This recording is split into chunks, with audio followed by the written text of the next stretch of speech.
Welcome to Tennis Spin, where we put our spin on your tennis. Guys, is there gender bias in a tennis shop? Stay tuned.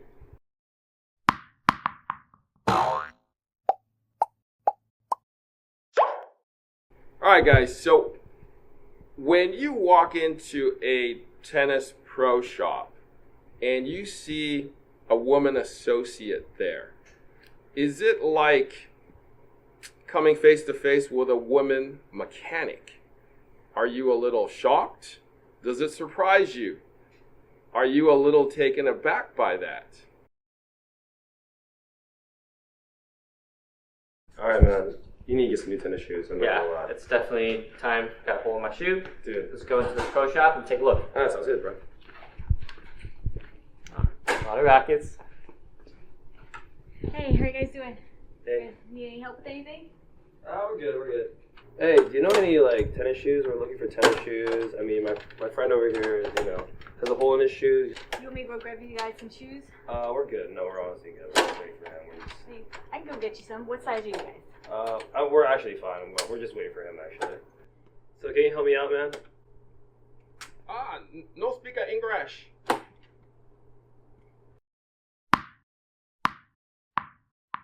Alright guys, so I have a special guest all the way from Washington, D.C.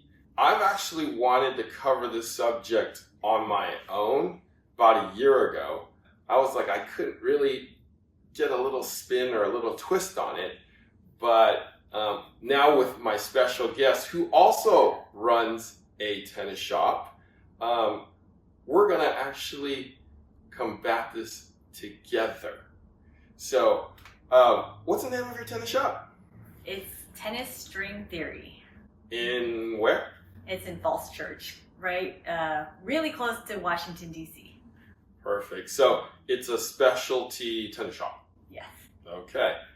And obviously you're a woman, right? I've had women that work for me who actually have complained to me about certain customers that walk into the shop and basically disregard them and make a beeline for the nearest guy.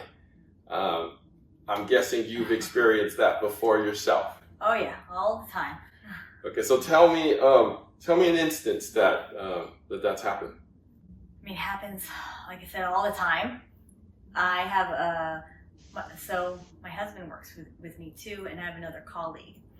So I will greet the customer, and they'll ask, "You work here?" Or they'll look, give me a weird facial expression, like I'm not supposed to be there, or they're befuddled, like, "Are you sure you know what you're talking about?" Or if I'm stringing a racket, they'll look at me like, "You can string," or if I strung their racket, they'll examine it, like, is it all intact? Like, they'll check it, like check their strings and see if it's okay, if the head's cracked or something. I can't even think of the word, but it like bothers me a lot and it irritates me.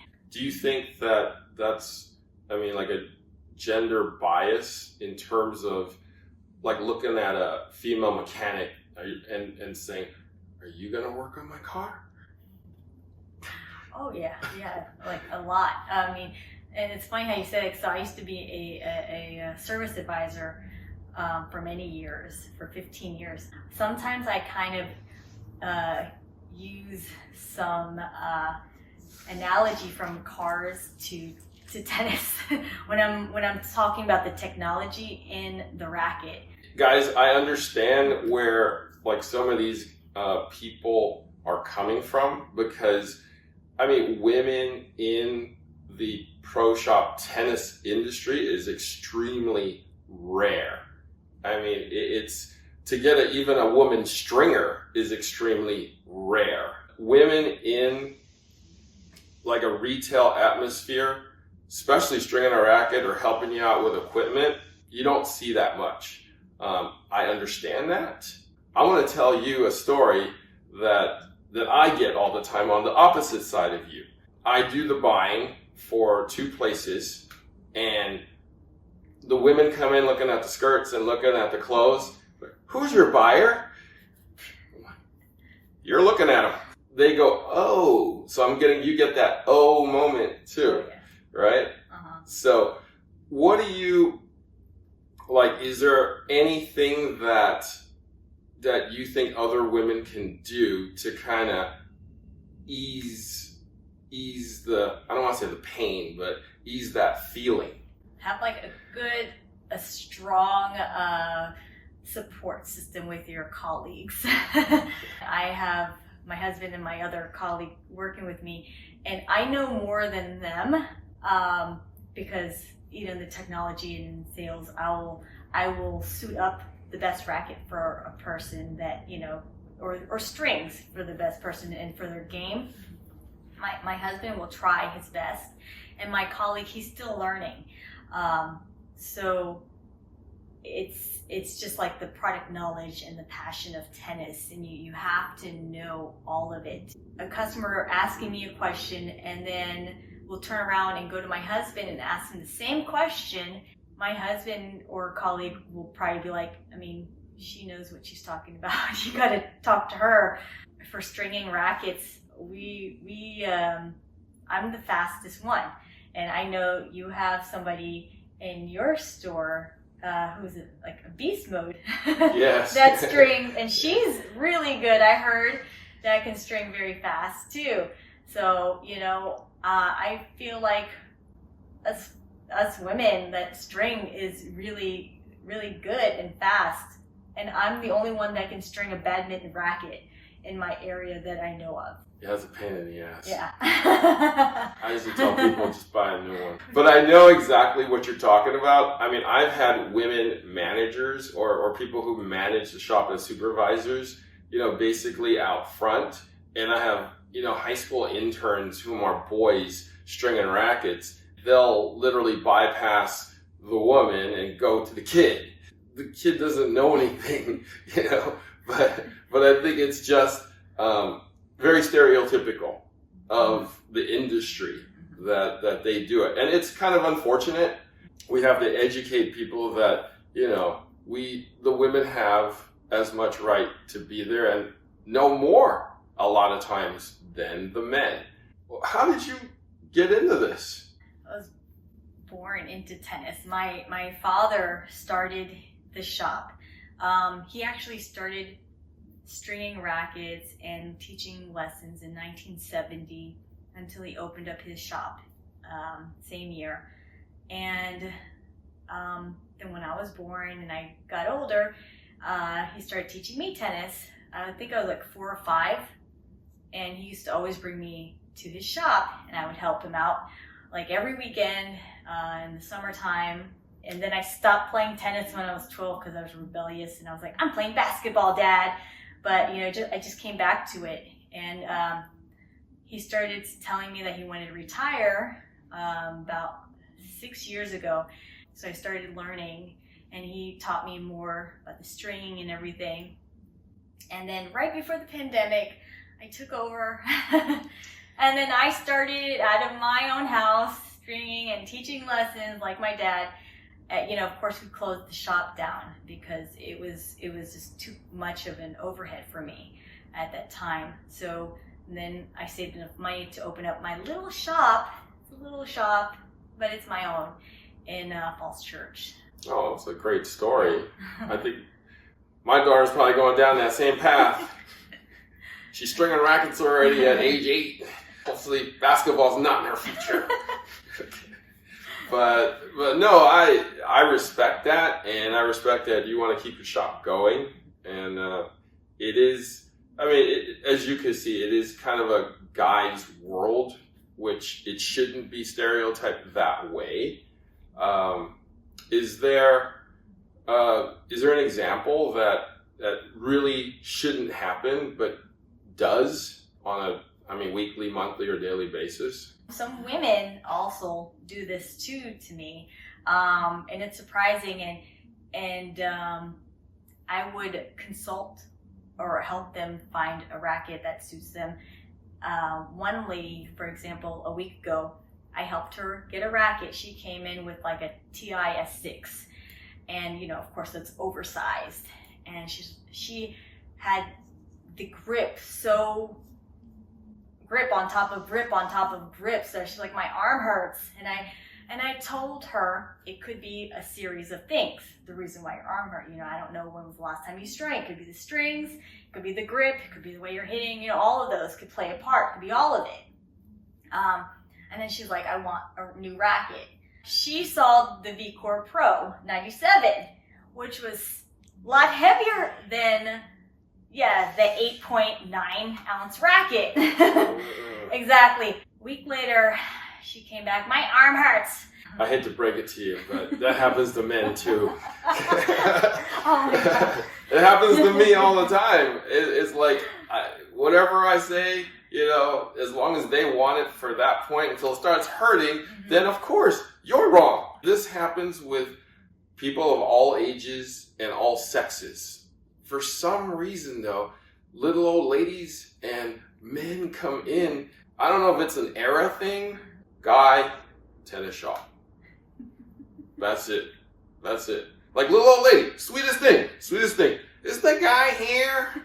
Is the guy? Any advice to customers? Yes. Don't listen to everybody. If they're playing with the old Radical, the orange and white racket, which is the heavy one, and like a poly strings, and you're playing with something else, and they say, you need to play with this. Don't go out and buy that racket. Maybe you should demo it out first. So you know how many coaches that, and I teach too, but I teach kids. You know how many coaches tell the parents, and they're like 8-year-old kids. And that's why I said like the head racket with poly strings. And this is an 8-year-old kid that's like probably 40 pounds or something. I don't know. And I'm like, no, he should not be playing with that right now. And the parent's like, that's what the coach says. And because the coach is playing with that racket, I'm like, no, please don't. No, I totally get it. Because the coach, like most coaches, and I have nothing against coaches, is that they're kind of one-dimensional. They know what they know, and that's all they know. And it's usually a racket or two.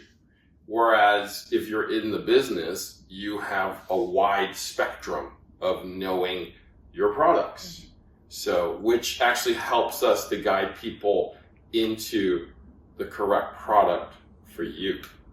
Nothing against coaches, but, not the heavy rackets for the kids. Okay.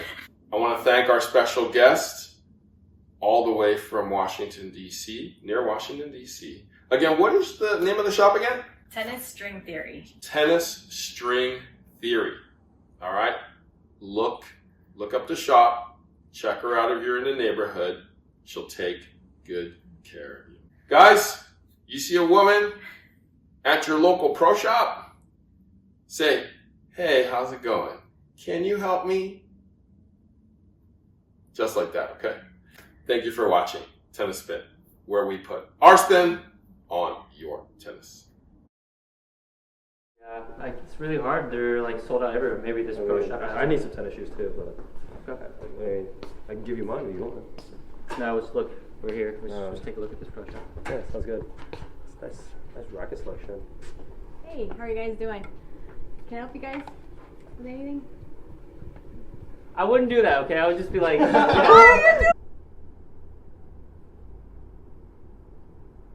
Coach Good, check this out.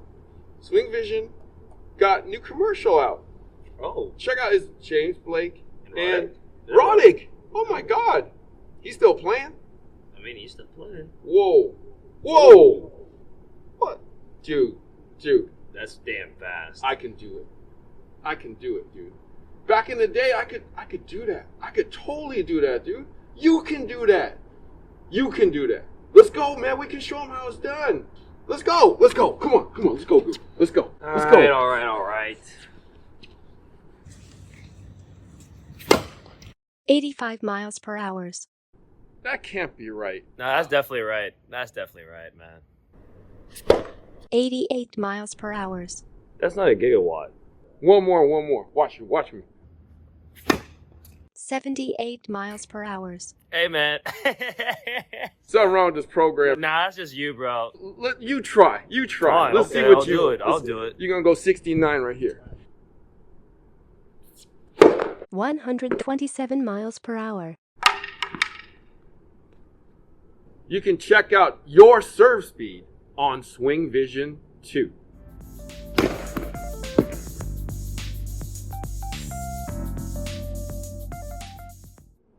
Doc, we got an issue.